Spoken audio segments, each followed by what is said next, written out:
Let's do this.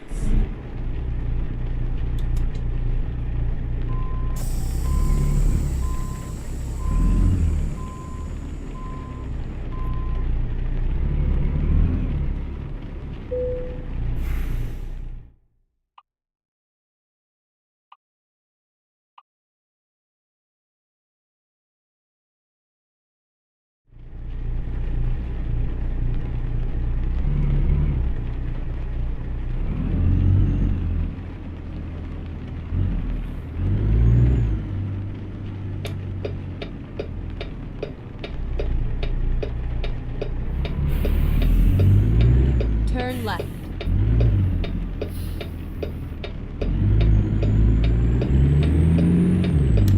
Get ready to turn right. Turn right.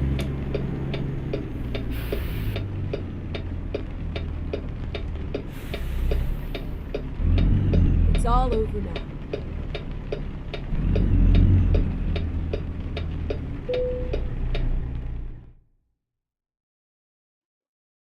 All right, good morning, everyone. This is John Tapp with the Kenworth W900.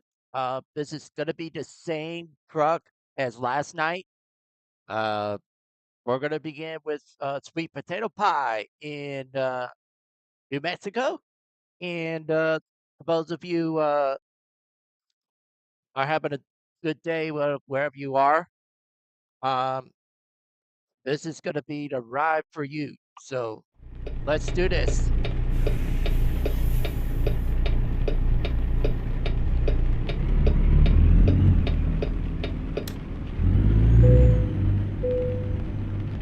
Time to hit the road.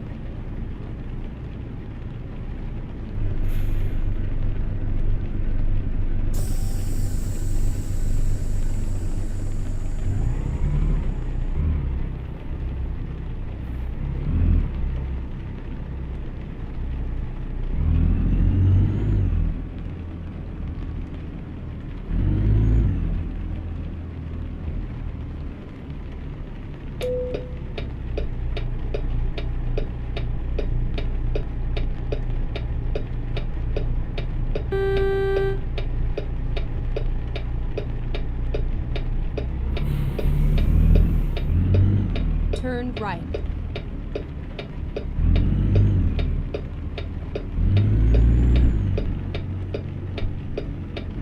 Turn right.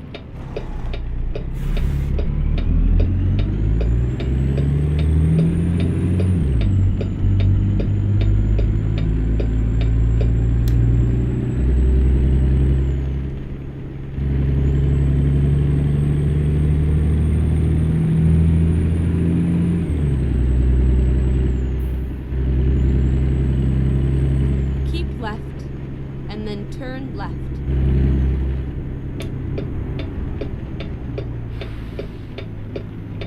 Turn left.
Support comes from HealthLink Advisors, preparing hospitals for cyber attacks and resulting downtime, with clinical-led business continuity services designed to ensure continuous patient care and operations. More at healthlinkadvisors.com. Keep left. Regularly find this on highways where you have left lane exits. Does that complicate that scenario? Because you do need to get over to that lane within a certain amount of time, and you can really frustrate other drivers if you happen to be maybe a little bit of a slower driver, but you are anticipating an exit within the next, I don't know, half mile or so. You're perfectly able to do that legally if there's an exit left. Luke wants to know what percentage of crashes in Texas in 2023 involved intoxicated or unrestrained drivers? Yeah, just about under half for Harris County and Texas. Okay. That seems like a lot. Drive safe. Yeah, imagine if everybody wore their seatbelts and nobody was impaired, we would reduce our fatality crashes by just about half. Okay. Brian's in Cyprus and asks, what's the speed limit assumed to be on regular two-lane roads if not posted? Can either of you address that? Well, it also kind of depends on the roadway. So if you're talking like a farm-to-market roadway, the prima facie speed is different than on a residential roadway. So it depends on which road we're talking about. Okay. And this is also a point of frustration sometimes, that you want to know what the speed limit is, and it's not always clearly marked. What options do you have there? Should you just slow down to 20 miles per hour? Is that a safe Keep right, and then number, or are you potentially creating a hazard because you might be going too slow? Yeah, it depends on your roadway, and turn right. Majority of the time, if so, TxDOT designates, they run surveys on our roadways and designate the specific speed limit for whatever roadway we're talking about. If somebody has a crash and say the posted speed limit sign is hit in the crash, they don't necessarily know to put it back up. So if you know in your area that, hey, I don't have a speed limit sign in any reasonable, mileage or whatever, you can notify the county precinct camp. You can notify TxDOT and just say, hey, should there be a sign here? Because I haven't seen one in a mile on this roadway and I don't feel like that's right. They'll come back out and put those signs back up. This is Houston Matters. I'm Craig Cohen.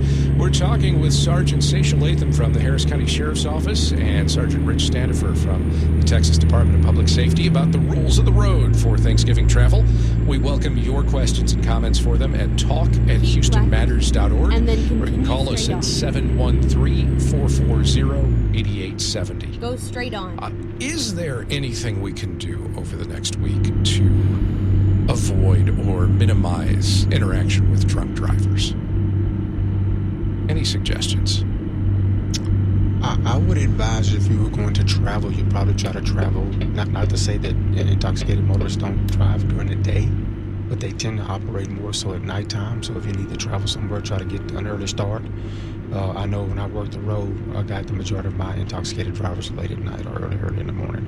How does the Texas Department of Public Safety and other law enforcement, like the Harris County Sheriff's Office, try to crack down on drunk driving, particularly on holiday weeks? Typically, they'll have a large gathering of troopers working a task force specifically for either seatbelt safety or DWIs or a myriad of other things during the holidays. But it's an ongoing problem, not just for the holidays, but just year-round.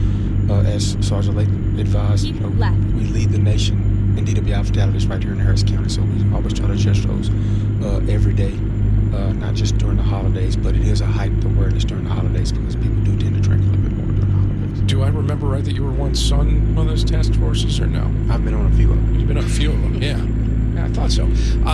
Have there been moments during those efforts, anything that you thought to yourself, boy, this would be a lot more effective if, this would be a lot easier if? They strategically placed them on a specific roadway where there's known to be intoxicated motorists, and then at the time. So my question is, I wonder how many did we not get? Because we're getting quite a few of them. But for us to lead the nation, I'm just wondering how many of us getting past us. Sergeant Latham, anything you would add to that in terms of what the Harris County Sheriff's Office tries to do to try and deter drunk driving? Yeah, so we also participate in the selective traffic enforcement program through TxDOT, and those utilize NHTSA grant funds to then set up initiatives around basically all major holidays, 2-week-long type of initiatives, and we typically target one weekend where it'll be us and DPS and HPD and like Harris County Constable's Office Precinct 4, Harris County Constable's Office Precinct 1. Everybody kind of gets together and makes a game plan to try to go out there fairly early in the night, trying to remove those impaired drivers so that sober drivers that are out are protected. And if for every impaired driver you remove off the road, you're saving at least one person's life. Let's go next to Molly on the north side. Molly, what's your question for our guests? Yes, I keep seeing, especially with time change, in the evening, I guess these are older cars that don't have daylight. And at night, when they're driving a well-lit road like the freeway or Allen Parkway, or they don't have lights on. They can see, but you can't see them. And if I were to cut in front of one of them because they don't have their lights on and I can't see them, whose fault would it be? Okay, good question. Who's at fault under those circumstances? That would be the fault of the driver that doesn't have their headlights on. So that's why there's a specific statute that requires you to turn your headlights on within 30 minutes of sunrise and sunset. So if you're not doing that, and some of these vehicles that I have stopped that have done that, it's because they're actually not the owner of the vehicle. They're like in a rental car, and the light switch setting isn't on automatic. So they think the lights are on, but they're actually not. So, but in that specific case, it would actually be the fault of the driver that doesn't have their headlights on. If you leave your lights on automatic, should you assume that whatever whatever they're at is correct for the moment? They passed a law that requires most of your motor vehicles to have daytime running lamps as well. So your newer vehicles, they will have the lights on as a safety feature, and then they'll automatically kick on to the night version of the light when the sun sets. But typically, if the person made contact with you without the lights on, that would be the major contributing factor of the crash by failing to control their speed. I will admit, having been parked somewhere and the daylight lights are on, and I think, oh, my lights are on, and then I look more carefully, I'm like, oh, wait a minute, that's not actually the setting I want here. Yeah. So it's easy to make that mistake. Nothing makes me more frustrated as a driver than when someone is tailgating me, drafting a car length or less behind me on a highway. Happened this morning. And it was one of those circumstances where I started off, it was a 2-lane highway. I started off in the right lane. There's a car number of lengths in front of me. I turn the signals on, go to the left lane, start to accelerate, and all of a sudden behind me, big pickup truck that is moving, clearly way, way over the speed limit, and then just basically is drafting right behind me until I'm able to get over. And actually, before I could even turn the signals on to go right, peeled in front of that other car and zoomed on down the road. What do you do in a situation like that? If you're in that circumstance and you can't get over because there's a car there and you're driving the speed limit, they're driving the speed limit, but the one behind you is clearly itching to move at a ridiculous pace. Yeah. What do you advise? Remain calm for sure, because that person, Houston, Harris County also has a problem with aggressive driving. In that what you just described is aggressive driving. In those instances, had you not remained calm and just kind of held your position while let that car go do what it's going to do, oftentimes that turns into road rage incident. Yeah. So remain calm, and definitely, after you're overtaking a vehicle and going to pass, do get out of that left lane or the passing lane. But if you're unable to do that because somebody's tailgating or whatever, then you just got to let them do their thing. Just let them get well ahead and then move over to the right. Yes. Joseph is in Cyprus. Joseph, what's your question? Well, it's a matter of safety, but I don't understand why, we don't give driver license and insurance to everybody who comes to Houston. Houston is growing. We love our gardeners, we love our construction people, but we need to know who they are, and the only way for us to know who they are is give them a driving license and give them insurance. That way, when they get into the accident, it's not going to be hit and run because they know that there is accountability after that. But our lawmakers have to understand and leave that ego on the side. Register these people regardless of their status and give them a driver's license. and trust me, we're gonna be safe a little. Thank you. Turn All right, left. thanks for the call and for the thoughts. How often do you come across that scenario, whether you're dealing with an accident or a circumstance where there's a driver who just is not licensed for whatever reason? Pretty frequently, unfortunately. But individuals, if they're not able to obtain a Texas driver's license, they can still get insurance for their vehicle. So at the bare minimum, they need to be getting the insurance in case they do have that crash, so that they can, cover all the bases that they can and that they're able to. Unfortunately, that's a legislative determination. So if somebody wants to change that, it would be up to them to speak to their lawmakers to help promote that change. Let's get one more call in. Uaz in Pearland. What's your question? Yes, good morning. My question is, Get does ready to turn right. the record on your driver license on this stay forever, or does it time limit for some negative Turn record right. on your driver license? Okay, thanks for the call and for the question. So if you have an incident and it ends up on your driving record, is it there forever? It's typically not. It just depends on what it is. Like a DWI, it'll typically drop off after 10 years, but it just depends on what it is. And I imagine in some cases there are, say you get a ticket for something that sometimes you can take a defensive driving course and have it expunged from the record. That's another thing, right? Yep. All right. One other thing I wanted to get to before we wrap up here. If we experience car trouble while on the road over this week, particularly if it's on Thanksgiving Day and you're kind of finding yourself stuck, what should you do? Yeah, see if you can get to a safe place. And that would be off of the roadway. If you can if you're on a freeway, if you can exit the freeway and make it to a safe parking lot, do that. Our Texas roadways aren't really built to manage and handle stalled vehicles, even if it's on the shoulder. Unfortunately, we're having fatality crashes that are involving vehicles that are disabled on the side of the road on the shoulder itself. So if at all possible, get off of the road and into a parking lot. I've had a couple of people that they just needed a flat tire replaced and they didn't have air in the tire, so you probably want to check your pressure in all your tires, but especially the spare. I carry a pair of jumper cables with me, but I also have a jump box, which is a self-supporting power source. You don't need another vehicle to start it, but if it's some serious issues with the vehicle, you want to get it off the roadway, because we do have folks that are running into the back of vehicles that are out of service for whatever reason. Right. Sergeant Rich Standifer is with the Texas Department of Public Safety. Sergeant Sasha Latham is with the Harris County Sheriff's Office. Thank you both, and have a happy Thanksgiving. And then Thank you. turn right. These are the ropes, the tricks of the trade, Turn right. the rules of the road. You're one of the dopes for whom they were made. The rules of the road. Follow that kid. 9:36 at News 88.7. Good morning. Mess on the North Freeway 45. The HOV lane shut down with an accident involving several vehicles and a Metro bus that's just past Main Street, and lanes are blocked in both directions. To help out as well, Support comes from Baylor College of Medicine, creating tomorrow's medicine today. Known for their medical research and innovation, Baylor pushes boundaries through health discoveries and their pursuit to improve the health of humankind. Support comes from Environment Texas Research and Policy Center, presenting the documentary Plastic People, The Hidden Crisis of Microplastics, at the Match Theater on Wednesday, December 4th, open to the public.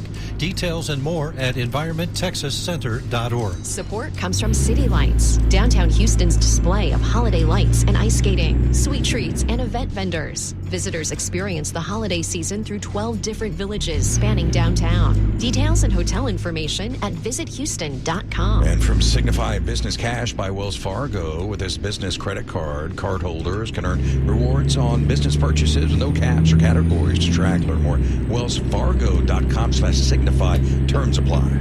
This is Houston Matters. I'm Craig Cohen. On the fourth Monday of every month, we discuss developments in consumer technology with Houston Chronicle consumer tech columnist Dwight Silverman. Hi, Dwight. Hey, Craig. The holiday shopping season is here. What might be some good consumer tech options for gifts?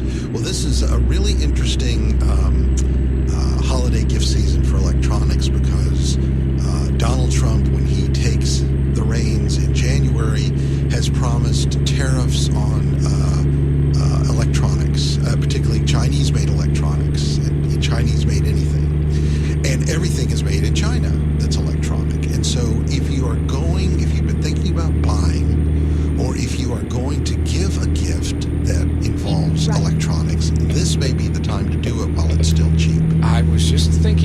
terms about game systems. I learned the hard way a few years ago that if you relied on your game system to double as a CD, DVD, Blu-ray player and it dies, newer consoles in many cases don't include those drives anymore. But some do. Sony still does with some of its PlayStations, but Microsoft has phased it out of its newer Xbox consoles, and they won't even let you transfer games from physical to digital on those consoles either. I guess there's just maybe too much money at stake here to do that, right? Yes, and the trend is clearly moving towards doing streaming media for games. I mean, that is clearly where it's going.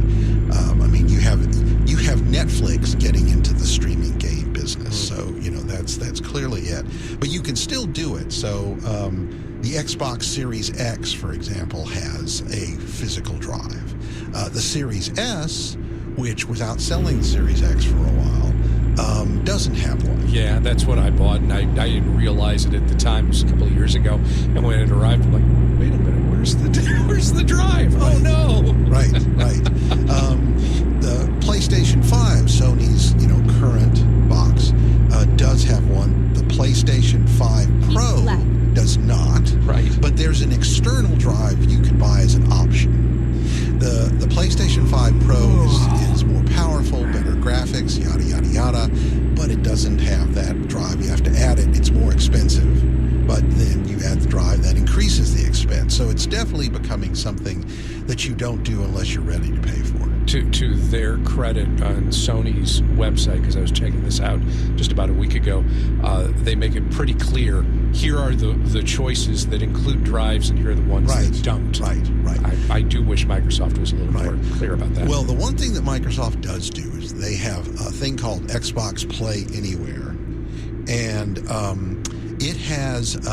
it allows you to play your Xbox games on a PC. And so there's quite a few of those. Yeah. And that doesn't mean that you can take a PC game and you have an Xbox license for it, put it in your DVD drive on your PC if you still have one of those, and play that way. You can't. But that's also all streaming. PC gamers, I imagine, might still get some games offered with both physical and digital download options. Is that correct? Yes, although there are fewer and fewer of those because there are fewer and fewer systems sold with physical. I mean, even more so in the PC world than in the gaming world.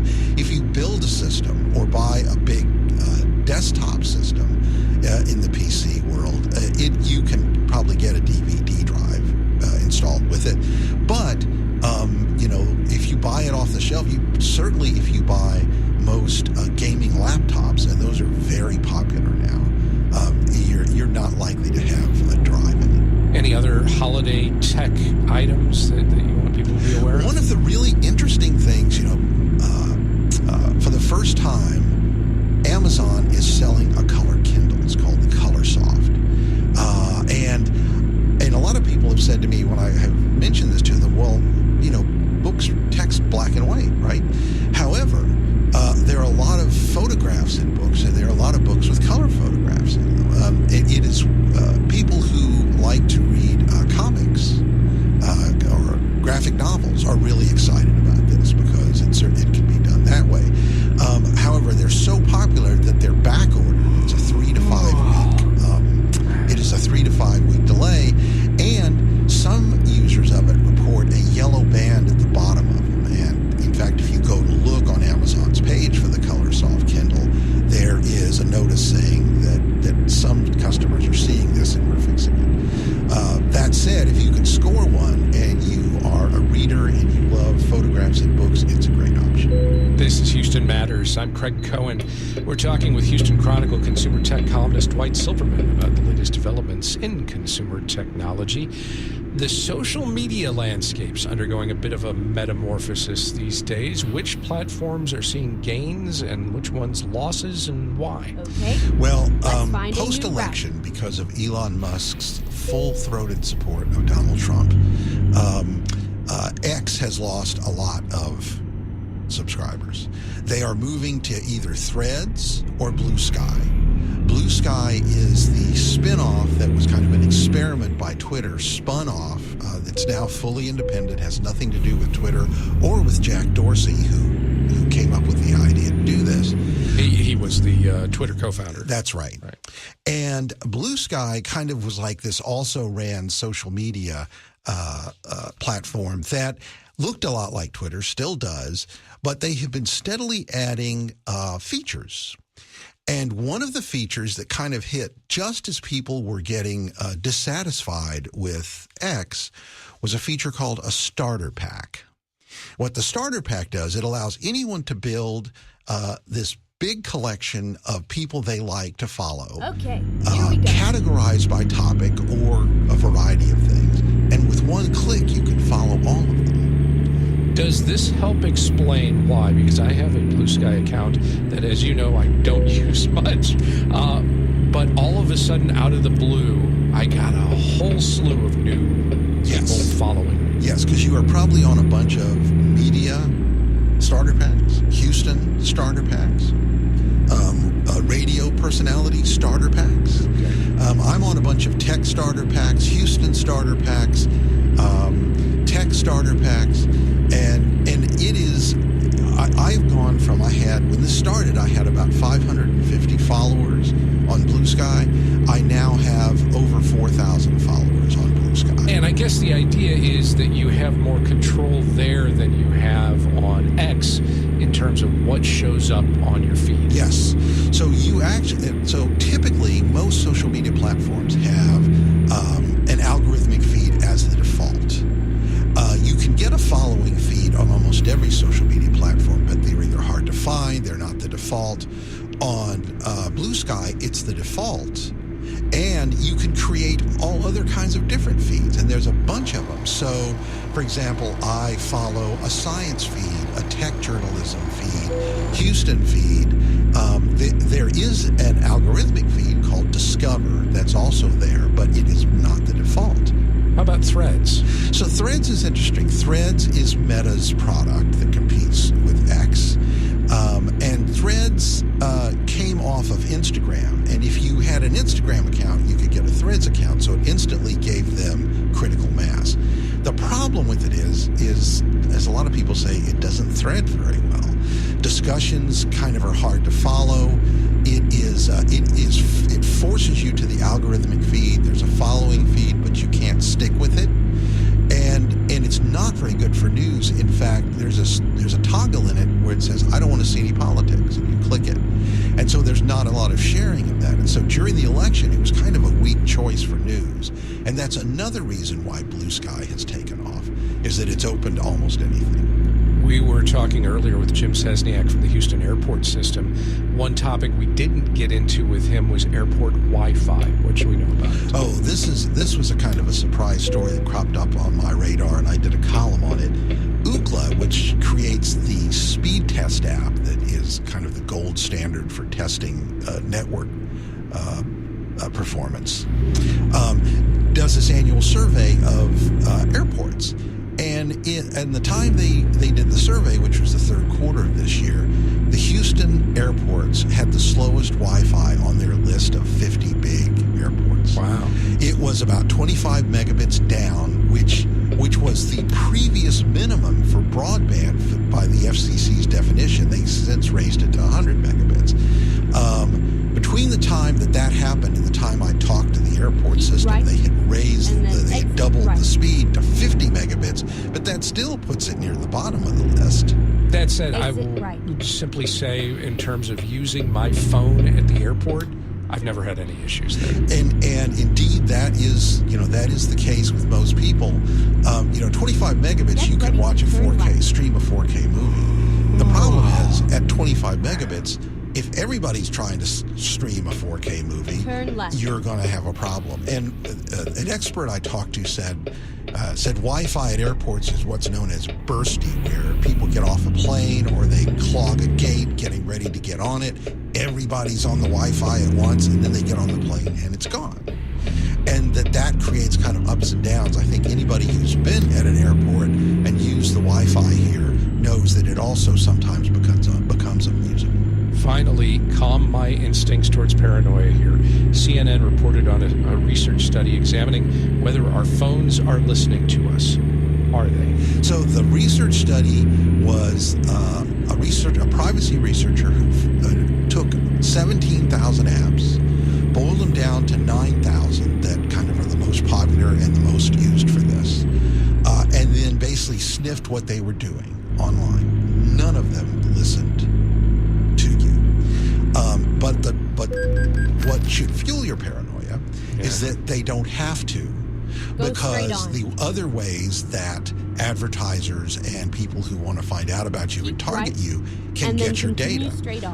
Kind of one of the best examples is if you're with a friend and you are making a recipe, and the next day on Instagram an ad for the ingredients in that recipe pops up, it's possible that your friend who was with you Googled the recipe, and it's tied to you because you two were together and you're both Instagram users. That's how that works. Just because you're paranoid doesn't mean they're not after you. That's all I'm saying. They are definitely out to target you. Dwight Silverman writes a weekly consumer tech column for the Houston Chronicle. Dwight, thanks very much. Happy holidays. Happy holidays to you. Still to come, how did the Texans screw up Sunday's game? Let us count the many, many ways as Houston Matters continues.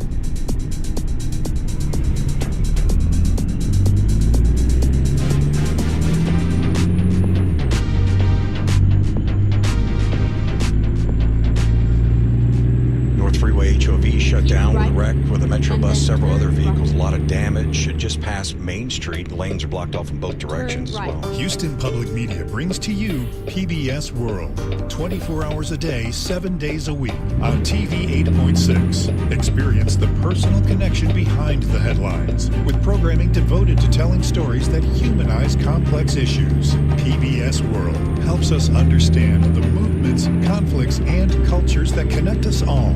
PBS World on TV 8.6 and online at HoustonPublicMedia.org. Support comes from the Houston Symphony with a holiday program of inspiring masterworks by Bach, Mozart, and Brahms, featuring concertmaster Yoon Shin Son, November 23rd and 24th at Jones Hall. Tickets at HoustonSymphony.org. And from Beeman Strong and Company, real estate sales, purchases, and leases performed on an hourly basis like a law firm.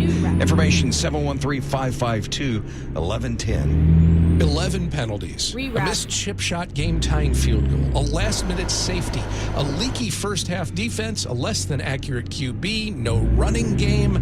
You name it, the Texans seemed to struggle with it Sunday as they lost 32-27 at home to the Tennessee Titans.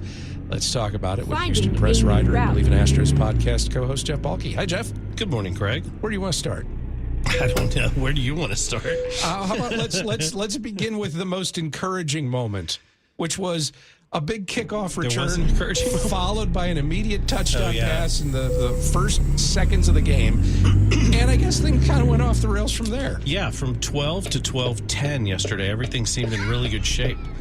But once 12:11 hit, some things went badly. It was terrible. The word that kept going through my mind for both the offense and defense in the first half was listless. Yeah, I think that's a good word for it. I think there were just so many weird mistakes and so many sort of like just a lot of stuff that was just sort of like they just seemed to be treating everything sort of casually. And I think after the game, there was some couple people who said that they took the Titans lightly, which obviously shouldn't have. I mean, who knew? Well, Will Levis was going to suddenly turn into Joe Montana. Turn left. Yeah, okay, but I mean, like I said, for on the Texans more than I don't know that he was Montana-like. 11 for 11 to start the game, I think is what it was. Sure, and if you're not really offering much in the way of pass protection, then just about any quarterback can go 11 for 11. Yeah, it was just, I think defensively, it was such a complicated game defensively because in some regards, they were really, really good. They got credited for 8 sacks. Yeah. Yeah, 5 of them between Will Anderson and Daniil Hunter. I mean, they were fantastic getting to the quarterback. They just couldn't stop anybody when they threw. He had a sack and then a pick 6 on consecutive plays. That should have been the game breaker at the end of the third quarter. Should have been. But on offense, what had been automatic much of the season suddenly wasn't, including, unfortunately, Kaimi Fairbairn missing an under 30-yard field goal after making his 12th over 50 yards this season, an NFL record. Yeah, he just shanked that short one. It was just... But it shouldn't have come down to that. No, it should not have come down to that. Look, offensively... look, we can point to C.J. Stroud. He's not as good as he was last year. I think it's fair. Why? My personal feeling is that they are struggling with two factors that have been fairly significant for them. Number one, the pass protection is substantially worse than it was last year by quite a large margin, which is hard to kind of believe considering you seem like they upgraded at that department. The second is he has missed most of his best wide receivers throughout a big chunk of the season. So the combination of those two things, like receivers not getting open and him having to run for his life most of the time, has been a problem. He's also just been inaccurate. I was going to bring that up because there were far too many instances yesterday where he seemed he was open, the receiver was open, the route was run the way it was expected to be run, and the pass just wasn't as accurate as it was a year ago. Yeah, and I don't know why that is. Only probably C.J. Stroud knows why that is, but he's just not been as good a quarterback as he was last year. Is it overstating it to read into his body language on the sidelines that he seems a bit more withdrawn, a little less...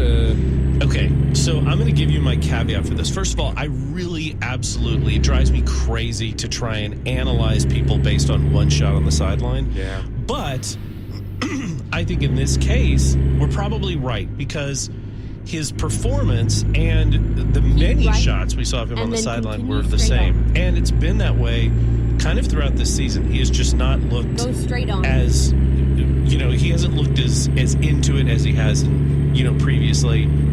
I'm not sure why that is, but it's been a problem. The penalty cavalcade, as I said, returns Sunday. I counted a pair of unnecessary momentum-sapping penalties taken in particular by Alshire. Of course, Laramie Tunsil had a false start penalty. Classic. But I'm starting to think that might be contractually required. The guy's got, 15 penalties, pre-snap penalties this year, whatever it is, just unbelievable. Between all those penalties, some curious play calling again. I don't know why on offense. It's not just that they couldn't get the running game going. It's that they didn't really even try in much of the first half. Yeah, they made a lot of weird decisions about running the football. There's this one play they've been trying to do this year. I don't think it's ever been successful. That is, it's a third down and really short. They rush up to the line to try and catch everybody off guard, and then they run the ball right up the middle. And invariably, they get stopped. And that's what happened again yesterday. Then after that, they had a fourth down. They couldn't decide if they were going to go for it or if they were going to punt it. They ran the punting team on the field at the last second, then had a delay of game. It was just a weird sort of clown show when it came to play calling, and a lot of that has to fall on Bobby Slowick. But honestly, D'Amico Ryans shares plenty of the blame. I was going to say this may be the first game where people are looking more squarely at the coaching. Sure. Than we've seen up to this point. I think people have been looking at Bobby Slowick for the whole season, but I think this might be the first time we look at D'Amico Ryans and say, hey, this is maybe a systemic issue. Is it possible this Texas team is just not actually that good? Yeah, well, it's particularly weird given the fact that they're more talented, really, than they were last year. But they just don't play as well. I think they're less disciplined. They seem... I don't know if maybe they're reading their in-house press or something, but it does seem a lot like they waltzed into this season feeling like, well, we're pretty talented. Everybody thinks we're good. Let's just go out there and, be who we are without really a lot. They don't seem to have the same effort, the same zip they had last season. How do they avoid that next Sunday against the Jaguars? Another opportunity to play down to the weaker opposition? Well, let's hope they don't do that. Because they've got a really tough schedule coming up after that includes like the Ravens and the Chiefs and the Dolphins. I think it's going to be a tough close for them. They're still essentially 3 games up on the Colts. It's going to be tough for them to lose the division at this point. But listen, unless they want to get just into the playoffs and get waxed in the first round, they need to start figuring out what's right and what's wrong about this team. A few more weeks like what we saw yesterday, and it might not be a cakewalk to the division anymore. No doubt. Jeff Balke writes for the Houston Press and co-hosts the Believe in Astros podcast. Jeff, thank you very much. Happy Thanksgiving. Happy Thanksgiving. And that'll do it for today's show. The Houston Matters team includes Michael Haggerty, Joshua Zinn, Garrett Bowman, Brenda Valdivia, Mincho Jacob, and Laura Walker. Jared Carroll's our technical director. On tomorrow's show, we'll bring you a special edition of the program as the Houston Matters team shares stories and conversations from the year that we are thankful for. Among them, actors George Takei and Joe Pantoliano, the history of the Pullman Porters, a story about Project Row Houses, and an interview I'm glad one producer did so I wouldn't have to. I'm Craig Cohen. Join us tomorrow for those and other Houston Matters.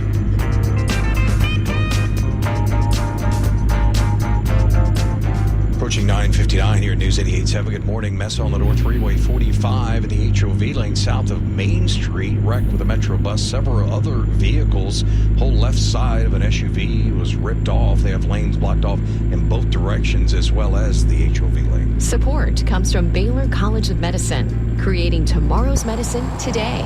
Known for their medical research and innovation, Baylor pushes boundaries through health discoveries and their pursuit to improve the health of humankind. We get support from Specs Wine, Spirits, and Finer Foods. Texas family owned and operated since 1962, offering large selection of wine, spirits, and beers to choose from. Details specsonline.com. The fun starts here. Support comes from Alley Theater, presenting A Christmas Carol, the tale of Ebenezer Scrooge and his encounters with the ghosts of Christmas past, present, and future. Now through December 29th. Tickets at alleytheater.org. Warm day today, 85 for the high, sunshine, wind gusts 15 to 20 miles an hour, mid-50s for the low tonight, near 70 for Tuesday, back to 85 Wednesday, 70 for Thanksgiving, so up and down on the temperatures, and then low 60s for Friday. We're sitting at 77, Conroe 73 are U of H. It's KUHF Houston News 88.7, a service of the University of Houston. Stay off the North Freeway if you can, just north of downtown, 10 o'clock. The State Board of Education approves a new Bible-infused curriculum critics say is a likely violation of the separation of church and state. More today on the Texas Standard.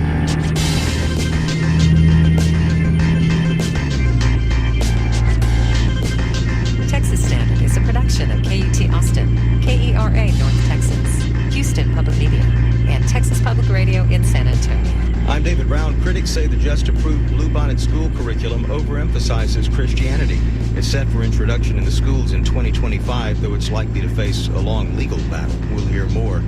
Election transparency versus ballot secrecy, how changes to state law may have inadvertently exposed ballot choices for thousands of Texans, and what lawmakers may try to do to fix things.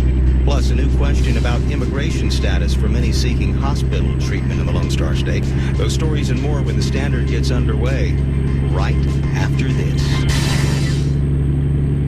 Live from NPR News in Washington, I'm Corva Coleman. President-elect Donald Trump has finished nominating his major cabinet picks for his second term in the White House.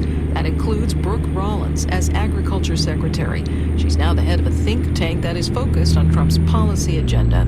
NPR's Amy Held reports that Rollins joins other Trump cabinet nominees to be considered by the Senate, such as Defense Secretary nominee Pete Hegseth. Trump's picks are largely loyal, light on related experience, and several have been accused of sexual misconduct.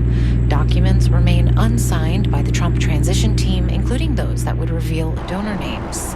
And Democratic Senator Amy Klobuchar of Minnesota tells ABC's This Week those to vet nominees. If they keep delaying on these background checks, we will have a delay in getting these cabinet officials in. But Republican Senator Bill Haggerty of Tennessee says voters don't care about FBI background checks, and he supports recess appointments, allowing Trump to go around Senate confirmation altogether. I think everything should be on the table. The Republican-led Senate is set to start the confirmation process next year. Amy Held, NPR News. The World Climate Summit has concluded in Azerbaijan. The World Climate delegates worked through the weekend to clinch an agreement. It asks wealthy nations to raise $300 billion a year to help developing nations cope with climate change. NPR's Michael Copley tells us not everyone was pleased with the agreement. The money the countries promised wasn't nearly enough. Researchers estimate that developing countries will need more than $1 trillion a year for climate change. And it's not just the amount of money. It's not due until 2035, and what developing countries had said they need is more grant funding, not loans, so they don't add to their already high debt burdens. They didn't get any commitment around that. NPR's Michael Copley reporting. Airport workers at a major U.S. hub walked off the job today as the busy Thanksgiving travel week begins. NPR's Kristen Wright reports some service workers at Charlotte Douglas International Airport in North Carolina are on strike. The airport workers are striking for 24 hours over what they call poverty wages and unfair labor practices. They're fighting to unionize for better working conditions. Laura Kelly escorts wheelchair users and unaccompanied minors. We're tired of having to worry about where we're going to lay our heads and if our kids are going to have food to put in their bellies, for one. Two, we need respect. The Service Employees Union says the workers make between $12.50 and $19 an hour. They're striking against American Airlines contractors Prospect and ABM and hold vital jobs such as cleaning airplane cabins and bathrooms. According to the Associated Press, the companies say they recognize the seriousness of the timing and plan to limit disruptions. Kristen Wright, NPR News. On Wall Street, the Dow is up more than 380 points. The Nasdaq is up 88 points. You're listening to NPR News. Live from News 88.7 in Houston, I'm Matt Thomas. Temperatures will be back up into the mid-80s this afternoon, clearing the way for a hotter start to the week compared to last. The heat will be brief. However, the high will only be in the low 70s tomorrow. Some fall-like weather on Thanksgiving Day. No rain is in the forecast right now. However, it is expected to be windy. Travel has already picked up at the airports. Officials say they expect a record 2.2 million passengers through December 2nd. The busiest travel day during that time is actually expected after Thanksgiving on December 1st, which is Sunday. Airport officials are reminding you to leave early if you want to make your flight.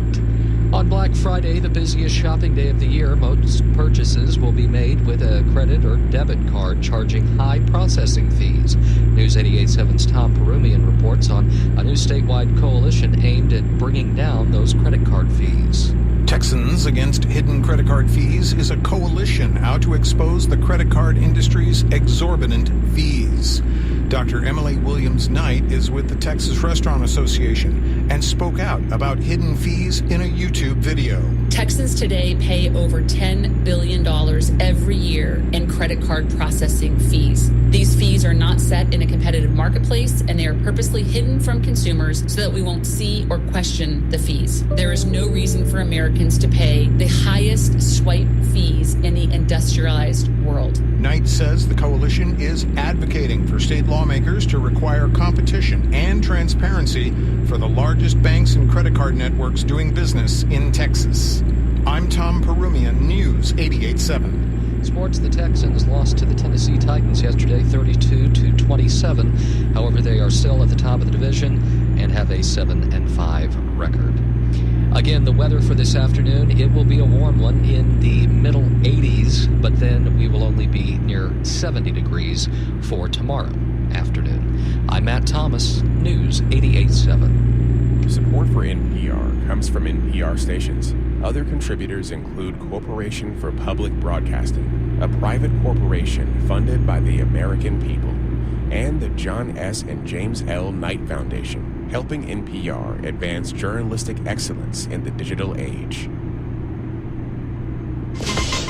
No matter where you are, it's Texas Standard Time on this 25th day of November 2024. I'm David Brown. Great to have you with us. One of the least adored phrases in America consists of two simple words. It depends. Lawyers know this all too well. Someone asks what seems to be a straightforward question like, does so-and-so violate the U.S. Constitution? And more often than not, the answer a lawyer will give will be uniquely unsatisfying. What is impermissible in one context may not be in another. Even so, there are a few areas of constitutional law that are as riddled with deep and often confusing, sometimes seemingly contradictory contextual analysis as the Establishment Clause of the First Amendment. On the face of it, it sounds simple.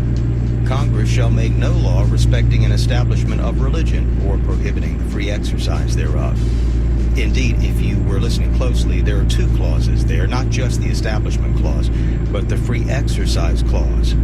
Together, they're intended to act as a double security, prohibiting control of the government by religion and political control of religion by the government. But how that works in the real world has been far from straightforward.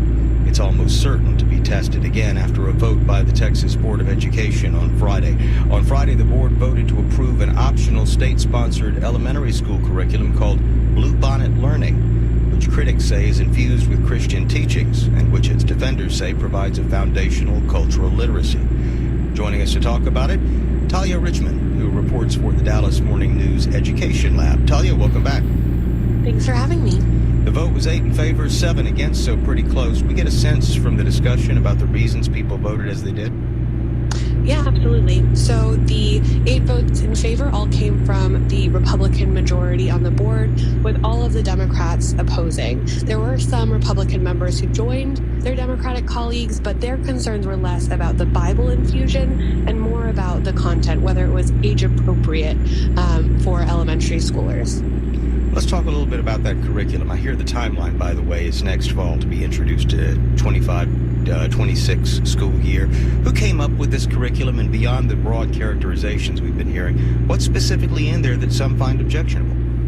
Yeah, absolutely. So this has been a process many years in the making. The Texas Education Agency is really driving this curriculum. They're reviewing it. They're putting it all together. The idea from their side is this has to be high quality. Too often they say elementary schoolers are getting lessons that are just not rigorous enough. They're not being challenged. So the idea is this curriculum crafted by the state, designed to hit every state standard. But the way that they're doing that has raised the alarm. They've infused a lot of Bible stories. As young as kindergarten, kids would be learning about the Golden Rule, but they'd be learning about it from the perspective of how it was derived from Jesus' Sermon on the Mount. Through a revision process, they've added more religions, elements that the Golden Rule can be found in several other major world faiths. But still, there's a pretty heavy emphasis on Christian stories. There is the parable of the prodigal son. There is discussions of resurrection and other biblical stories in the lessons about ancient Rome. So there's definitely quite a bit of content in these thousands of pages that ties directly back to Christianity. I mentioned that the curriculum's optional, but schools are incentivized to use it with, more funding per student? Could you say more? Yes. So schools will have access to a stipend, essentially as much as $60, to support the use of this curriculum. And sure, that might not sound like a ton of money, but in a place like Dallas, per student. Yes. That can really add up, especially at a time where districts are really cash-strapped. We've covered, I believe I've spoken to you before, about schools closing, staff being laid off. There's not a lot of money in public schools right now compared to how inflation has affected them and other costs. So they're really looking for money, and this would be a way to get it. I know there have been threats of legal action over this curriculum. Any complaints been filed yet, and where would they be likely to come from? So not to be like a lawyer and say it depends, but I think we'll see when it comes to any legal action. There was definitely discussion from especially the Democratic members of the State Board of Education that they were bracing for an Establishment Clause claim. So we'll see. People are watching this closely. What happens in Texas often has huge reverberations for the rest of the country and how they learn. Opponents of this are tying it to a broader push to insert more religion into public schools. So I think that there will definitely be a lot of legal voices paying attention and trying to parse through what happens here. It seems like there's a real concern, especially among Democrats, that this may be an attempt to infuse a kind of Christian nationalism or politics into the classroom. Is that something you're hearing as well? That's definitely what they're voicing as a concern, while supporters of the curriculum say, listen, these types of stories are important to understanding historical references, literary references. So it's not an attempt, they say, to do anything nefarious, but rather to broaden students' minds and make sure they understand the country they live in and the works of literature that they're being exposed to in schools. Talia Richmond reports for the Dallas Morning News Education Lab. Talia, thanks so much for joining us. Keep left. Anytime. Have a great day.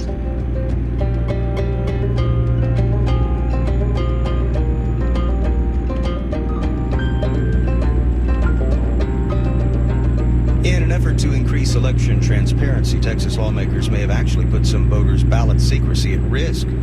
That became clear when a new state law went into effect this year. It allows Texans to obtain copies of ballot images for review more quickly after elections.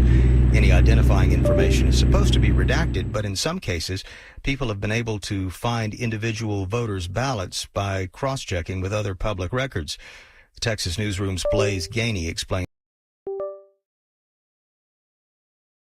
This programming is sponsored by Central Market, offering party platters, baked brie, tamales, and more for holiday entertaining. Chef-prepared items are ready to serve or heat and eat. More at centralmarket.com. System, many people no longer have trust in that. Brian Jones is a political science professor at the University of Texas at Austin. It comes about from the now president-elect lying about the election that was held in 2020, where he sowed doubt about the whole.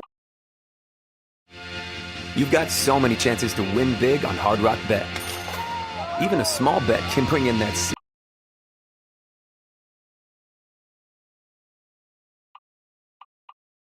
This programming is sponsored by Avenue 360 Health and Wellness, offering compassionate, confidential HIV testing and rapid access to treatment. Appointments, services, and providers are available at avenue360.org. For inspection. The bill would allow anyone in Texas to fill out a public records request for ballot images. House Bill 5180 clarifies that after the 60-day period following an election, in which ballots and ballot-related materials must be kept under lock and key, the public must be given access to those anonymous post-election materials. Anonymity was a key part of the bill.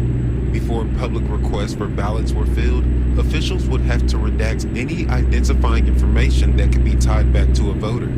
The measure passed the Texas legislature with bipartisan support, and it went into effect last September. Now, that redaction part might sound simple, but Lisa Hayes, the election administrator for Guadalupe County, says it's trickier than you think. It's a complicated process, I think, because we're working with ballot images, and I know there's software out there probably that makes that easier, but I don't yet have a solution for that. It could be printing the images and redacting and scanning them back in, but gosh, I hope it's not. Issues started popping up after Texas's primaries in March. The redactions weren't enough in every instance. Take the case of Matt Rinaldi, who then chaired the Texas GOP. An anonymous source was able to find what they said was his ballot and leaked it to Current Revolt, an independent news site. A follow-up investigation by VoteBeat and the Texas Tribune found that in some instances, people could use public records and data to trace a ballot back to an individual voter, undermining the ballot secrecy the bill had promised. Voter advocacy groups sounded the alarm to the U.S. Department of Justice. Elizabeth McNamara is the vice president of advocacy for the League of Women Voters of Texas. She says they haven't heard back. Now she's worried voters could be reluctant to cast ballots. My concern would be is that folks would, am I opening myself up to harassment if somebody knows how I voted? Am I opening myself up to pressure if somebody knows how I voted? Hayes, the election administrator, understands the bill was designed to increase transparency, but says it's now come at the cost of people's privacy. Now she wants lawmakers to fix this. I'm hoping that the legislators look at in this legislative session is what can we do to find that balance. It's not clear whether this will be a priority when Texas lawmakers reconvene in January. So far, the only proposed fix is one bill filed by a House Republican. but it focuses on penalizing people obtaining a voter's personal information that connects them to their ballot instead of preventing that from happening in the first place. I'm Blaze Gainey in Austin.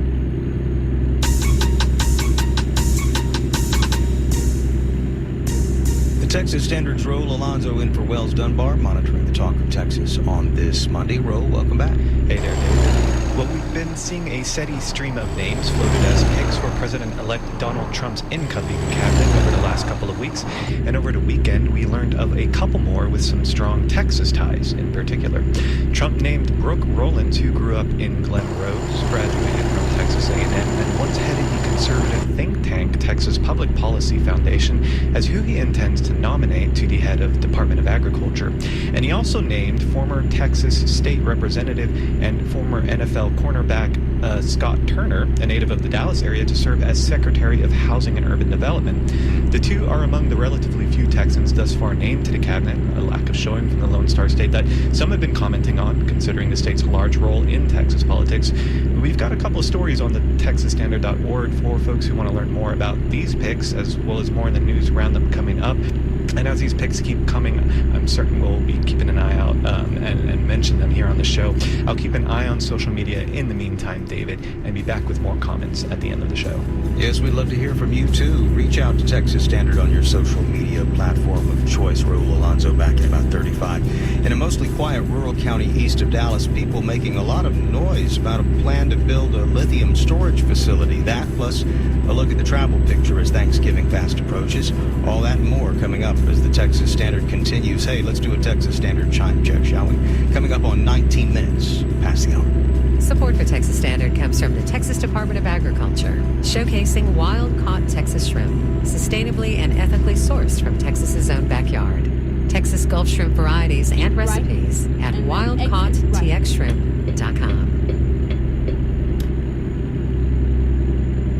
Exit right. Hi, this is Matt Harrop. There's been a lot of news to cover in Houston over the last few months. Keep listening to Houston Public Media for the latest, and if you've got a car, truck, boat, or RV you don't need anymore, donate it to the station. It could be worth hundreds of dollars in support. The donation process is easy for you, and we'll pick up your vehicle in any condition. Here's how to get started. Go to HoustonPublicMedia.org/cars to learn more. Thank you.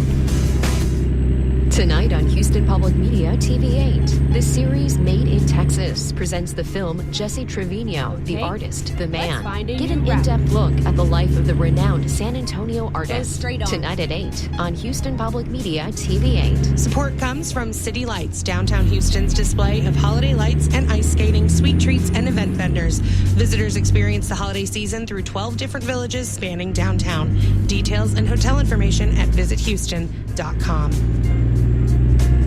This is the Texas Standard. I'm Laura Rice. It started just before Halloween when a Timothée Chalamet lookalike contest in New York went viral. This weekend, the craze reached Texas with the contest to find the best Glenn Powell. KUT's Katie McAfee was there.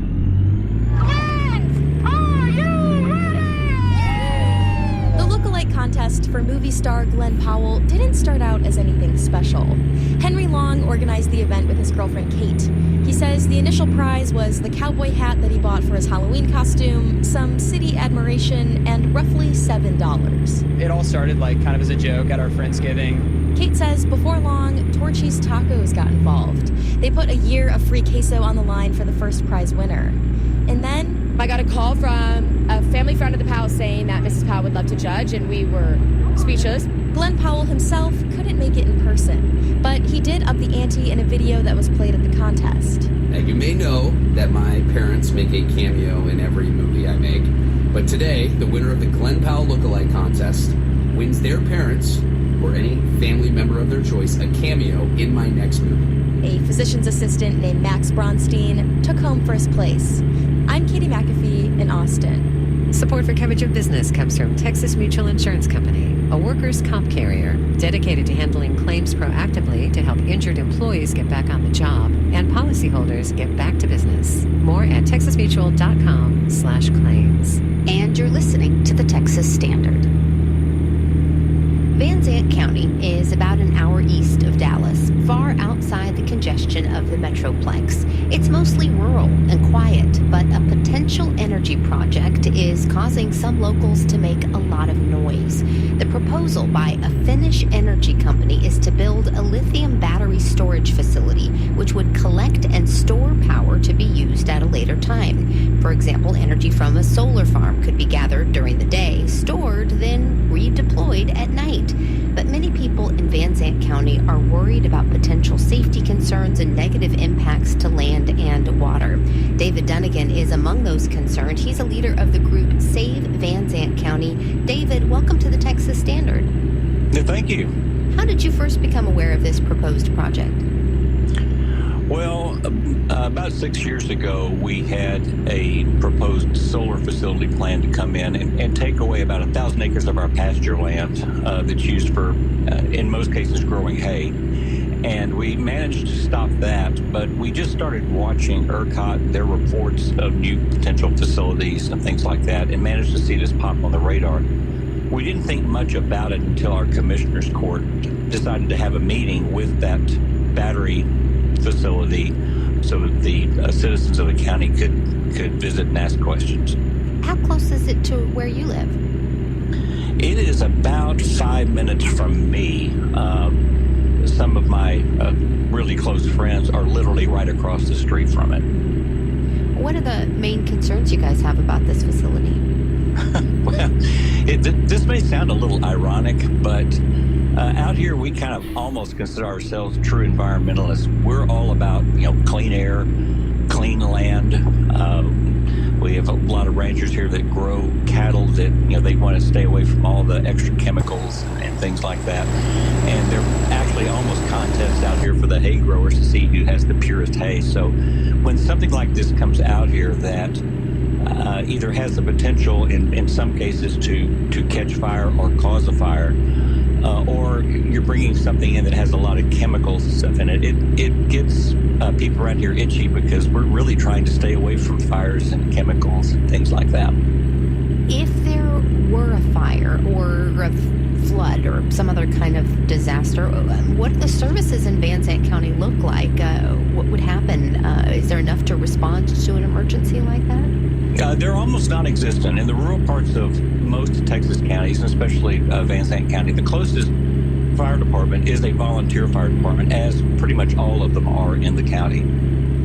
It's only got 5 members, and at any point in time, not all 5 are going to be able to show up, so it would be 2 or 3.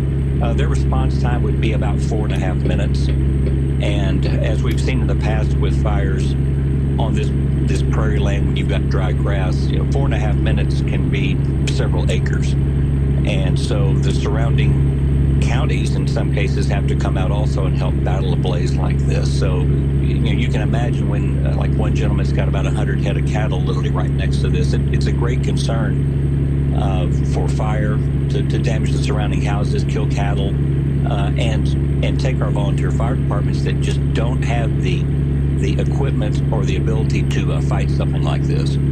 So what sort of response have you heard, I guess either from elected officials or representatives from the companies behind this project? There has been, especially for the landowners directly around it who did not know about it until the Commissioner's Court meeting, there have been communications with the landowner, and it's basically, hey, we can build it here, we're going to build it here. And as was stated in the Commissioner's Court meeting, one of the reasons they said they were out here is because you're a rural Texas county, you don't have any permitting and you don't have any regulations, so you can't tell us what we can do. As far as the Commissioner's Court is concerned, our county judge has kind of taken the approach of, there's nothing I can do, and throw my hands up. Some of the commissioners have been a little bit more sympathetic to the situation, and we're trying to work with them right now on some options that we have. What sort of options are you looking at?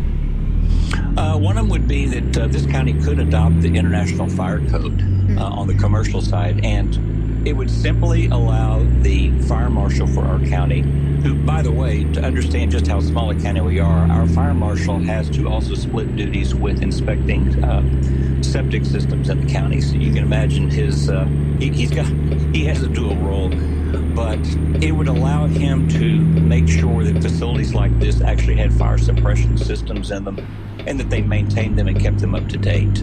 Right now, without those codes, they don't. And this facility has stated that a fire suppression system in their facility is optional, and they do not plan on installing it. Well, are there answers that they could give you installing this fire suppression system, for example, that would make you more comfortable with this? Or is it just a flat out no for some of the other reasons you've listed? Well, it's not that it's a flat out no, but it is a concern when you have something like this that's potentially viscombustible, and there is a history worldwide of some of these facilities being able to either explode, catch on fire, require a fire response. For them to turn around and say, well, fire suppression is an option and we're just not going to do it, it makes us very concerned about what their approach is going to be to us once this project is built. I got to ask, you sort of alluded to this early on. You laughed that, you guys consider yourself environmentalists, but, some might be hearing this and saying, wait a minute, a solar plant, a storage facility that allows clean energy to be reused later, isn't that part of the greater good? What would you say to a criticism like that?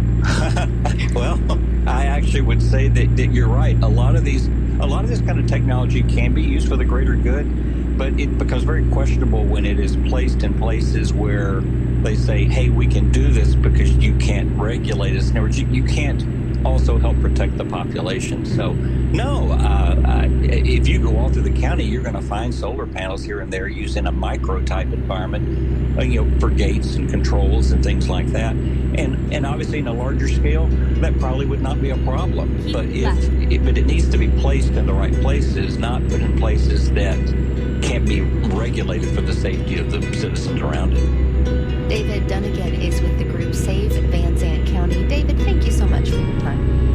Thank you.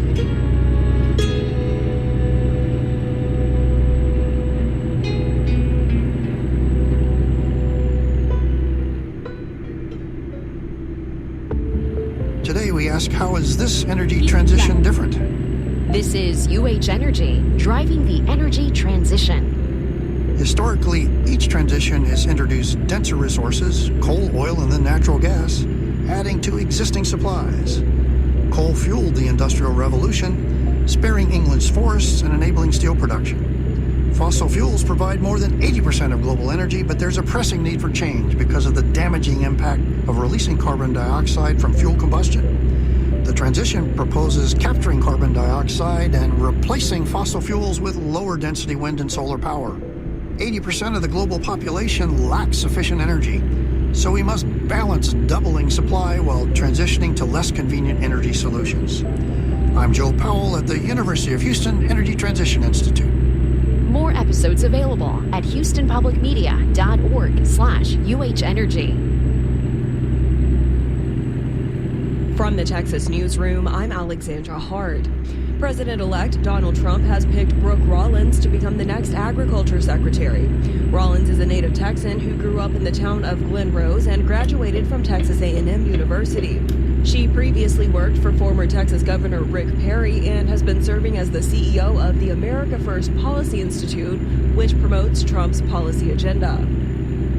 A bankruptcy judge in Houston will hear arguments today from InfoWars host Alex Jones over the sale of his media platform to the satirical site The Onion. The property was auctioned off after Jones declared bankruptcy following a lawsuit from the survivors of the Sandy Hook massacre.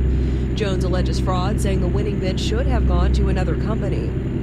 Lubbock public school administrators are stuck between upset parents and a financial hard place.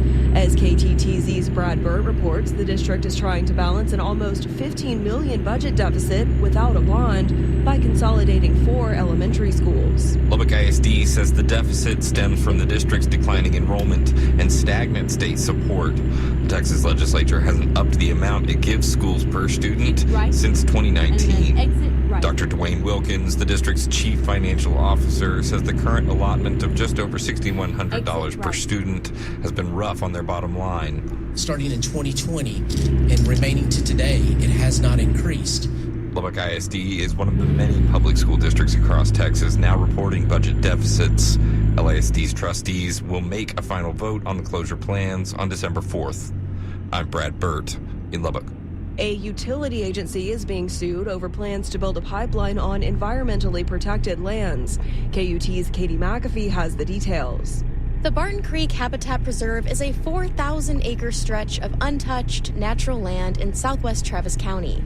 The city of Austin bought a portion of the land in 2021 to turn it into a conservation easement, which puts restrictions on what developers can do with it. But the Save Our Springs Alliance says a new plan is threatening that protection. The West Travis County Public Utility Agency wants to condemn a roughly 3-acre plot of the preserve to extend a water main line. Bobby Levinsky is with Save Our Springs. That's kind of like defeating the purpose of the conservation easement, which is meant to be a permanent protection of the land because these are environmentally sensitive areas where you don't want to incent growth. If Save Our Springs wins the lawsuit, the utility agency will need to hold a public meeting before going forward. They'll also have to prove they've explored all other ways to build the pipeline and that this spot in the preserve is their only option. I'm Katie McAfee in Austin. You're listening to statewide news from public radio stations across Texas. This coverage is only possible because of support from listeners like you. You can help sustain and grow Texas news coverage by donating to your local public radio station today. 33 minutes past the hour, Texas Standard Time. I'm David Brown. Millions are gearing up to travel for Turkey Day, even as several storms forecast across the U.S. threaten to shake up plans. Here with Holiday Travel Outlook, Matt Smith, energy analyst for Kepler. Matt, welcome back. Thank you, David. Seems like we're doing this every year, and it's up or down. So give us the news here. I'm bracing myself. What about those gasoline prices? How are they looking as folks head out to the highway? Well, we're in great shape, to be honest. We're around $70 for oil prices right now, which is equating to $3 on the national average at the pump. And so that's fantastic. Even better news for Texas, right? Because it's typically lower than the national average by about 35 cents, 40 cents. And that's exactly what it is right now, $2.65. So really, all in all, things are really, the pump is primed for people to be doing some road tripping this Thanksgiving. Nicely played. I have to say, be careful if you're driving out in California, however. I got some sticker shock out there recently. That kind of blew my mind. Oof, yeah, boy, I'll tell you. So lots of road tripping expected. What are you hearing from the experts? Are they saying that the roads are going to be rather congested? Yeah, so AAA is projecting 80 million travelers will head 50 miles or more over the Thanksgiving break here, and some 90% of those, that's 71 million travelers, will be road tripping, so they'll be in their cars. That is actually surpassing the record set in 2019, 1.3 million more than last year. So as you mentioned, there's going to be some bad weather, and that may deter some at the last minute, but otherwise it looks like we're going to have a banner Thanksgiving for traveling. Yeah, boy, it seems like almost every year we hear about these record numbers. But I guess we have more roads. They got to be used. Let's shift our view to the skies if we can. What about air travel? What are you hearing on that front? It's again the same. It's forecasting record volumes here, and so TSA is expecting record volume of people. AAA is saying 6 million people are going to be traveling by plane, and so again that's up 11% versus 2019 there. And plane tickets are actually more expensive than they were last year for domestic flights. Apparently international flights are cheaper, but that's only for those lucky people that are able to jet off abroad. Yeah. Well, so let's talk a little bit more about these record numbers. I mean, is there anything that you have seen that accounts for these record numbers, especially as a lot of people feel the pinch from inflation? And we heard a lot about that, certainly, over the past several months. Absolutely. And actually AAA is attributing these record numbers to economic growth, declining inflation and strong income gains, which I kind of question too. But it really comes down to prices of the pump, it would seem, right, as we're around that $3 gallon level on the national average. And so that's going to incentivize people to drive. One interesting point, though, is that diesel prices right now are much lower than they were this time last year. Gasoline is as well, but only by sort of 10, 20 cents. Diesel is down 65, 70 cents, so that is actually good for the cost of our goods because they're cheaper to move around. So that's perhaps hinting at easing inflation, but lower gas prices, more miles, it seems here.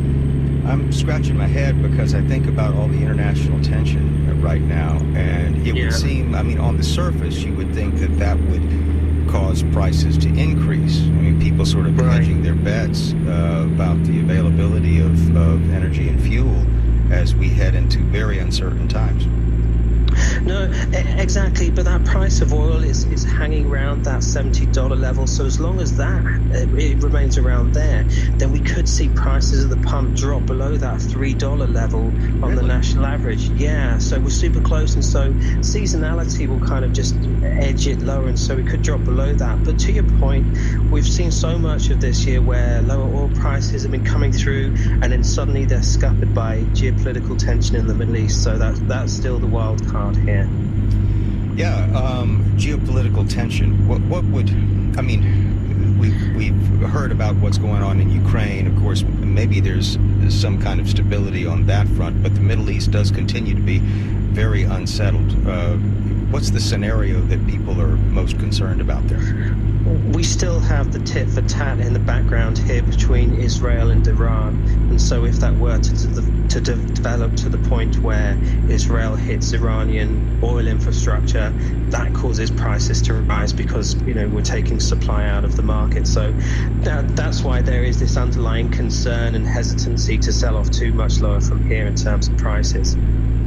Yeah, and I should underscore that when I said stability there with reference to Russia and Ukraine, I'm talking about price stability that's been baked into the system as this has dragged on for as long as it has. But of course, we may see some changes on that front as well, and of course, change in administration. But that's for another day, and I'm sure that Matt Smith will have some very interesting insights on that. He's an energy analyst for Kepler, and he joins us every couple of weeks here on The Standard. Matt, thanks so much for joining us today, and happy Thanksgiving. You too. Thanks, David.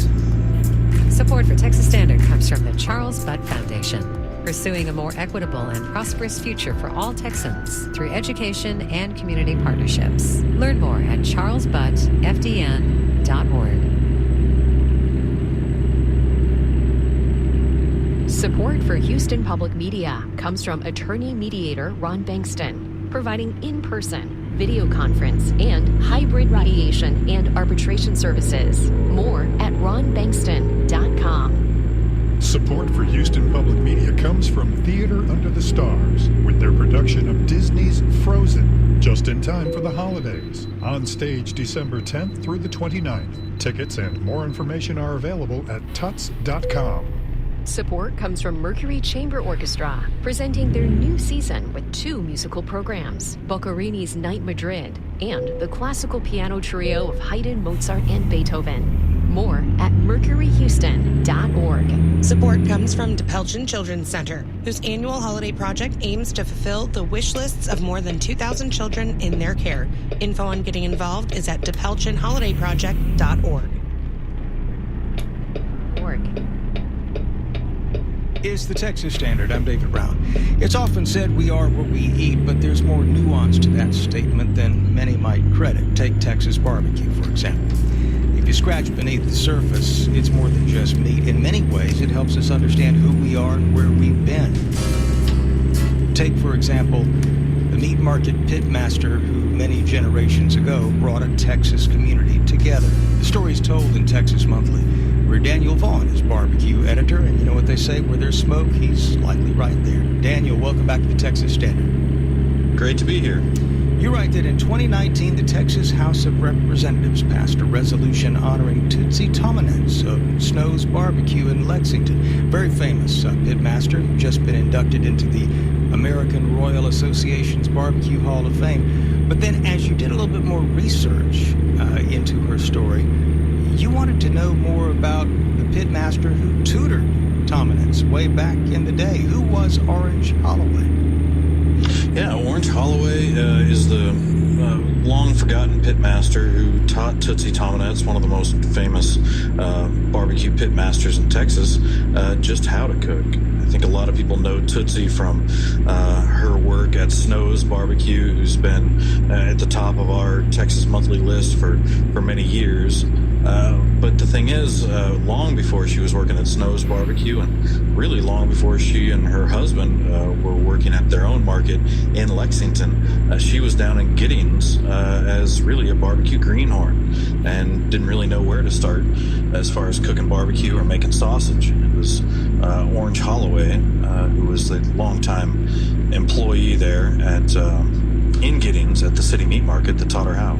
So I gather that this prompted you to sort of make a pilgrimage to Giddings yourself. You went to a family reunion nearby to learn more about Orange Holloway and his impact on the city? Well, I had interviewed Tootsie a while back, and she had mentioned Orange Holloway and really what a meaningful character that he was in her life. But there weren't really a whole lot of details about Mr. Holloway or his life, and he passed away in 1981. So it had been really a long time, and couldn't really find a whole lot of recent information. One of the family members actually reached out to me and noted that his 4 children were still alive, but were getting rather up there in years. If I wanted to talk to him, now was maybe the time. So we gathered together in Giddings at the city meat market and shared a meal and talked about their father, Orange Holloway Sr. Man, that must have been a heck of an experience, because, I mean, you go back in time, back when Orange Holloway was at his prime as pitmaster, I guess you might say. Giddings was quite a segregated place. Yeah, it was. And just talking to this group, I mean, we're talking ages of 96, 94, 91, and 89 for Orange Holloway Jr., Earlene Gibson, Virgie Brown, and Myrtle Holloway Mitchell. Talking to the 4 of them, not only about their father, but just about what life was like in Giddings. It was such a small town, still a segregated town. They talked about wanting to go to the movie theater, but having to go up into the balcony if they wanted to watch anything. There was a side door into the city meat market, that's where most of the black customers would enter, right next to the pit. And so, yeah, it was certainly a different time. Orange, as if you haven't picked up on this, listeners, he was a black Texan there in Giddings. He was known for his hunting dogs, and there was a notable tragedy involving those dogs. It's a moving story that you recount, and I'm going to suggest people read the full version in your Texas Monthly article. We'll have a link at texasstandard.org. But the short version of those dogs, what happened? Yeah, well, he had these highly trained hunting dogs, and he had different dogs for hunting different animals: rabbit dogs, squirrel dogs, raccoon dogs. But the most prized one he had were his wolf hunting dogs. Now, wolf is just the name that they called coyotes back then. But any of those coyotes who were out and about were likely hunting small calves and sheep. So farmers wanted to get rid of them, and so they would hire Orange Holloway to come out and use those trained hunting dogs to track down the wolves, as they called them. So, they were, like I said, highly trained and highly valuable. So one day in 1967, he was out hunting, and there was a farmer who was unhappy about the dogs being on the property. And so he shot the dogs, killed 2 of them, and Orange Holloway ended up taking him to court. There was a local lawyer, Michael Simang, and I spoke with Mr. Simang. He's retired now, but back in 1967, that was his first court case that he argued in front of a jury. So Mr. Simang, he went to court and he argued that this white rancher, that he needed to pay for these dogs. Compensation. Right. Needed to pay for the damage that he'd done. And the jury agreed. And, Mr. Simang said that as far as he knew, that was the first time that a jury in that county had awarded damages to a black man from a white man. Orange Holloway had many effects on the community. I gather that the food that he served, his sausage, was so well known, people would pass by some of the bigger towns around so they could get his sausage. Is that right? Yeah, that's right. Elgin, Texas right now is known as the sausage capital of Texas. But the legend goes that when Orange Holloway Sr. was cooking at City Meat Market, they would bypass Elgin to come down to Giddings to get the sausage. Tootsie says she still has the recipe, but or at least has a recipe that she thinks closely resembles the sausage that Orange Holloway used to make, because he never measured anything. He would basically lay out the ground meat, just sort of like so much chicken feed, spread the spices across that meat until it looked right. So she has a recipe that she thinks is a good approximation, but she hasn't made it in many years. Daniel, why did you want to share the story of Orange Holloway? Well, I think so much, certainly in my own writing, I focus so much on the pitmasters who are alive today and those that are sort of making the story of Texas barbecue right now. But I think telling the history of Texas barbecue and certainly telling it through the people who actually did the work, not just the people who owned the barbecue joints at the markets, is an important thing. So that's really why I wanted to find out more details about Orange Holloway, the man, and understand how he became so influential as to teach really one of the most famous pitmasters that we celebrate now in Texas. Well, it's a moving story. We encourage you to check it out. We're going to have a link at texasstandard.org. Daniel Vaughn is barbecue editor at Texas Monthly. Daniel, thanks so much for sharing this bit of Texas history with us. Thank you. Well, Texas is changing, and we're changing with it. Oye, Texas is a statewide bicultural newsletter written by editors and reporters from the Texas newsroom. It's a collaboration between NPR and the public radio stations in Texas. Every week, we'll send a rundown of the most interesting news, arts, and culture stories from all over the state, compiled by and for a new generation of Texans. You can subscribe right now by going to oyetexas.org. That's oyetexas.org. Coming up on 49 minutes past the hour, Texas Standard Time. Support for Texas Standard comes from Texas Oncology, helping patients understand the importance of annual lung cancer screenings for those over 55 with a history of heavy smoking and those who currently smoke or who have quit in the past 15 years. More at texasoncology.com. Support for Texas Standard comes from the Texas Tuition Promise Fund. For over 10 years, helping families lock in current tuition rates and required fees at Texas public colleges and universities, excluding medical and dental institutions. Texas Tuition Promise Fund. Life coming at you fast? Many times, there's not enough hours in the day to follow all of Houston's news. When you find yourself too busy to stay informed, we have 2 words for you. Hello, Houston. A daily newsletter delivered right to your inbox from Houston Public Media. Every morning, we bring you a quick recap of the previous day and a look ahead at the current day's news. Sign up today at houstonpublicmedia.org/Hello Houston. Elevate your impact with Houston Public Media. Today is New Member Monday. Now is the perfect moment to make a difference by becoming a new member. Your first donation supports trusted news, educational documentaries, and enriching arts on air. Join us in our mission to inform, educate, and inspire Houston. Visit houstonpublicmedia.org/donate and make your first contribution today. Together, let's shape a future filled with quality programming and community engagement. Thank you for being a vital part of Houston Public Media. It's the Texas Standard. I'm Laura Rice. Texas hospitals that accept Medicaid or Children's Health Insurance Plan coverage were required to start asking all patients about their immigration status as of the beginning of this month. The requirement is part of an executive order Governor Greg Abbott issued this summer. The policy says the information is statistical only. No identifying information about patients is passed along to the governor's office. Terry Langford covers Health and Human Services for the Texas Tribune. Terry, welcome back. Thank you. All right. This is everyone. So you go into a hospital that accepts Medicaid or the CHIP program, you could get asked no matter who you are, no matter what you look like, all of that? That's exactly right. If you're a patient and you are seeking treatment from a hospital, you will be asked this question. Anyone who comes in who is asking for services will be asked this question. All right, so you're going to be asked, but do you have to answer? You don't have to answer. You can say, I decline to answer, I don't want to answer, and that's fine. The fact that you didn't answer will be recorded as they didn't get an answer, and that will be passed along to the governor's office. But again, no identifying information about you in particular will be collected, just that the question was asked and what the answer was.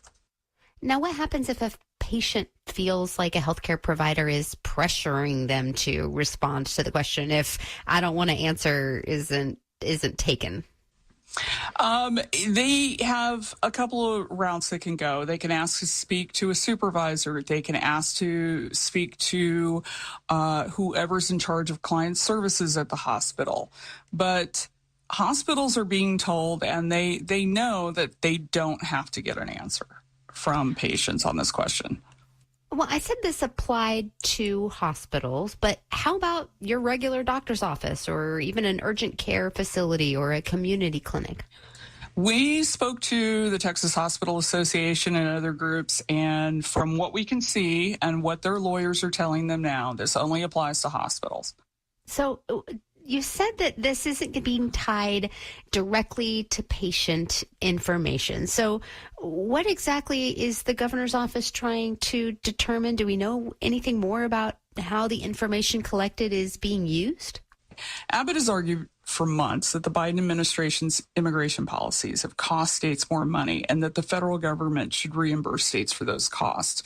What he's doing with this survey is trying to collect data so that he can go to Washington and say, look, here's how many times undocumented residents are ending up in our hospitals and we are treating them.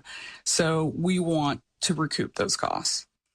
Now, did you talk with any experts about what advice they might have for people who, might just put off seeking medical care because they don't want to interact or have this kind of question asked to them when they go to a hospital?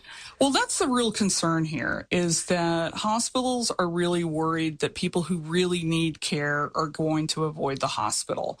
I think earlier studies that have been done have shown that if someone is not legally in this country, they tend to avoid hospitals to begin with. But that can end up costing communities in the long run if someone is really sick or really injured and they don't seek treatment immediately.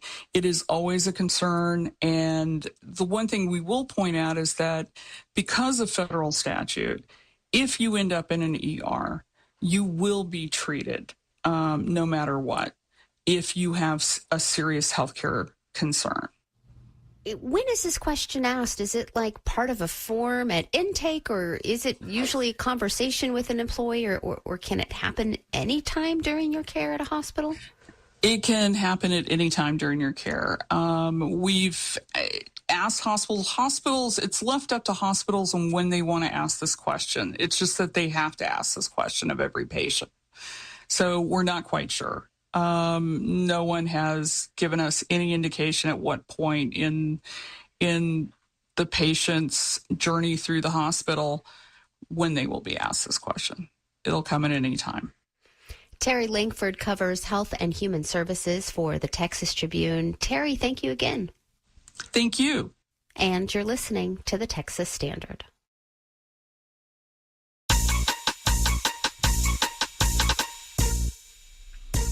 That sound usually means that Wells Dunbar is joining us with a look at the talk of Texas, but today he's away, and Standard Zone Raul Alonso is in for him.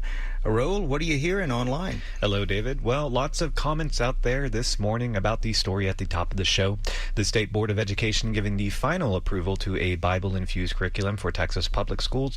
As we've been covering here on the Standard, this curriculum, known as Bluebonnet Learning, has been criticized for alluding to Christianity more than any other religion and using stories from the Bible Bible in lesson plans. Defenders say that such references will provide students with a better understanding of the country's history, and schools that choose to use the curriculum will be expected to start using it for the 2025-2026 school year. While schools are not required to adopt the materials, a $60 per student incentive from the state may entice many. And over on our Facebook page, this has prompted Kim Egli-Naheda to write, they are essentially blackmailing public schools that won't use a curriculum. And many of our listeners also have questions as to which specific denomination the curriculum will draw from. Also on our Facebook page, Robin Richter asks which version of Bible stories will be taught in schools, since different Christian religions have different interpretations of the Bible. While Deanna Carr Glasgow adds, I have no issues with teaching the Bible as part of history, but who's qualified to teach it? Who's going to provide the materials? There are several denominations, and I can guess that a couple are going to be very particular. And Leah Keese has even further questions, writing, as a teacher, I am incredibly concerned about the Blueponted curriculum. How do we as educators impart that each student is important while also pushing Christianity? So, certainly lots of questions remaining out there, and I'm sure we'll only have more as we begin to see this curriculum adopted, David. And I'm also curious to see how things play out in the legal arena for all this. No question about it. And I think, too, we've read the characterizations of some of those lessons, and I think I'm not alone in wanting to see more detail there. I know that there had been some public comment period, and a lot of folks spoke out against it, and I would just love to, as we're hearing from a lot of listeners, love to know more. And I think that a lot of parents are going to want to know more about what their local school boards are doing, since this is an option for different districts. It's not something that's a requirement. And which way is my district leaning, and that sort of thing. I think we're going to be hearing a whole lot more about that in months to come. Oh, yes, most certainly. But another story that some folks seem to have